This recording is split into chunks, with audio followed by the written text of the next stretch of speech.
let's take a look at some more Kruleboyz lists. I'm personally really trying to hone down and figure out exactly what I want to be playing. I play it at GT every year at the end of August. It's the only one that I can play because it's the only one that's in my town. Pardon me. But I'm really trying to focus down, and I just want to kind of share my experiences and go through a few lists here that I'm kind of thinking about. But first, thanks to all the patrons, Wybarian for the channel art, and Baron of Dice. Use code MDG to get 5% off your purchase at checkout. Wow. Okay, so this is the list that I've been playing recently. This is the list that I've had most of my games with. I like to stick with a list and play it like 3 or 4 times, play it against different opponents, and then sort of sum up how I feel about it across multiple games with different kinds of armies, right? So we have, and this is generally not quite the order that I deploy them in, but it's kind of similar. So we have a Swamp Call a Shaman, who has the artifact, so the Swamp Staff. Next regiment, we have a Soggy Scumdrek with 2 reinforced units of Gut Rippers and 2 units of Monster Killers. Pardon me. I'm having a hard time here. Just drank a whole bunch of fizzy water. And then up next, 4th regiment, we have another Swamp Caller Shaman, who is just 1 cast, who generally is going to follow around the Gut Rippers, and all that he's going to do is use his Elixir and cast Mork's Cunnin. And the one that sits in the tower is in a more central position and casts, like, basically manifestations and the other spells from the lore. But then we also have a Marsh Crawler, which I'm finding to be pretty key in this army. A reinforced unit of Bolt Boys, and a Killbow. This could easily be split into 2 units of 3 Bolt Boys. 1, 2, 3, 4. You'd have to shuffle around the regiments a little bit. But I'm liking the one because for all of these lists, I'm taking Intercept and Recover and Master the Paths. So I want to really be able to focus my fire down. And I'm doing that by using all-out attack, because we're not using all-out attack anywhere else in the army. I mean, the Monster Killers can use all-out attack, I guess, but they're not really a primary source of damage. So I'm finding that I'm using it more often on the Bolt Boys.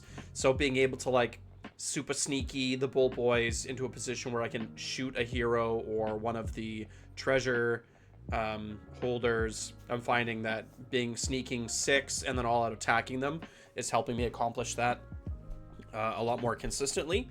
Then, of course, a Killbow, and then the very last regiment, we have a Kill Boss on on Vulture, a Vulture Boss.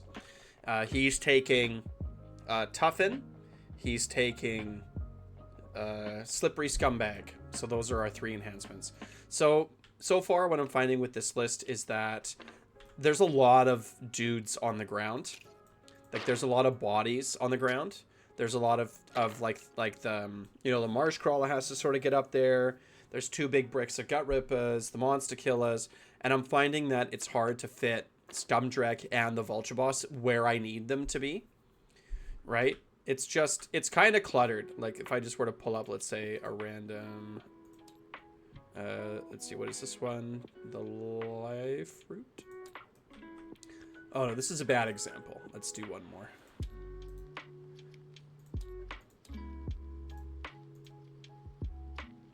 Recall. Yeah, like, I don't know. Oh, this is beautiful. What a beautiful map this one is. Wow, this is really great. I've never seen this one before. Just, like, set up like this on TTS. Circle of trees. Quite lovely, gotta say. But yeah, like, I'm just finding a hard time actually fitting these footprints where they need to be. On TTS, we often use, like, these trees. But, right, and so you can just sort of stand on them or whatever, but I'm finding that when we actually put real terrain down on the table, it just gets really cluttered. So I was sort of thinking about, like, well, what if I were to change out some of these guys? So I was saying before, and I still kind of think this way, that if you're not going to play a Scumdrek, you should really play a Break a Boss, and you should play one of the kill bosses. Either the Vulture Boss or a Saggy Tooth. So let's have a look at this list over here. So essentially what I've done with these 2 lists is I've taken out Scumdrek, I've taken out a Vulture Boss, and that gives me about 150 points to play with. Sorry, it gives me way more than that. If I take a Scumdrek and turn it into a Break-a-Boss, it gives me 50. And if I take a Kill Boss and turn it into a Gnashtooth, it's 100. So it gives me 150 points to play with. If I also downgrade one of the Swamp Kala Shamans, it gives me 30 or 40 points to play with. So it gives me a total of about 180 to 190 points. So what did I do in this list? Well, I told you I downgraded the Shaman to a Merknob, and I threw in an extra 6 Bull Boys. So what this list is, we still have the Swamp Kala with the Swamp Staff, but now he is going to be following around the Gut Rippers while the Merknob is sitting up in the tower. And the Soggy Gnashtooth is usually deployed first because it really doesn't matter where he's deployed, because he just teleports every movement phase anyway. So he gets dropped first all by himself, and he's playing the role of, maneuverable unit, because before it was the Kill Boss, the Vulture Boss, but now it's the Soggy Tooth. So they're playing very similar roles. Sorry, I'm blowing up. Get 2 texts from my wife a day. Get them right now. Ooh, 3 texts. Oh my god. But running an extra set of Bull Boys sorry, the Break-a-Boss is going to be taking Egomaniac, and he's going to be taking Minen. So this is the enhancement that gives him +1 to hit, including his companion weapons. So we don't need to use all-out attack.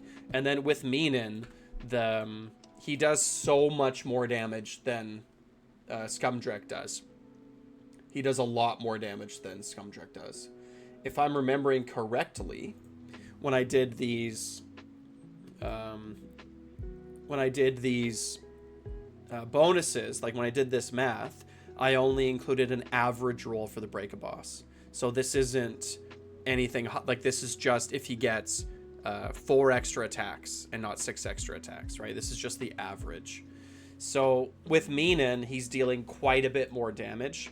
It is in it's not mortal wounds, right? So if we have another look at the but it is 2 rend, like 2 rend 3 damage. So default 4, minimum 6, because you're always going to yank the chain, right? And it's not like it's always going to be 6, right? And then this is going to be 3s and 3s. So the big attack is going to be 6 dice, 3s and 2s with 2 rend and 3 damage, right? It gives us a source of melee rend, which is kind of, good against, I guess it's not really super good if most of our army's dealing mortal wounds, right? Like it's not like a source of thing that we need. Normally it's the other way around, where you need like mortal wounds, even if you have a high rend army, to get around like big saves and wards and stuff, right? But the Break-a-Boss, deals a ton of damage.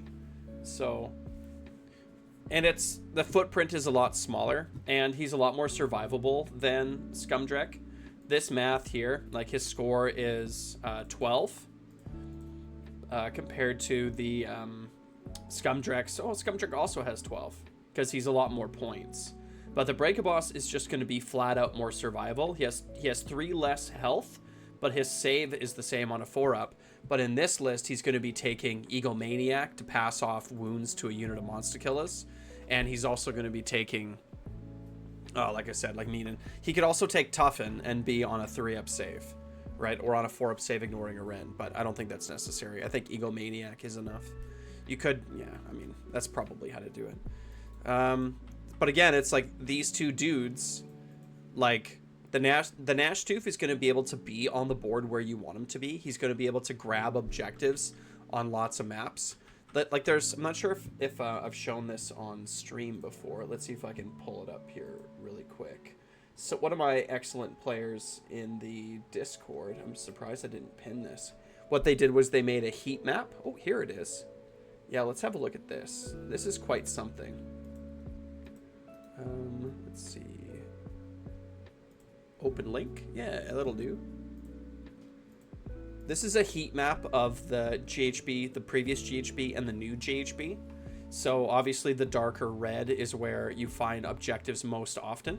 So the new GHB, like there's, the most common objective is going to be right in the center, but there's lots of objectives that are going to appear at the board edge, right? Like before, it's like there weren't really many objectives that were in the board edge. You can see in the corner here, there was only one map that had them right here in the corner, and maybe one map that had them here, or like 2 or 3 maps that had them on the sides.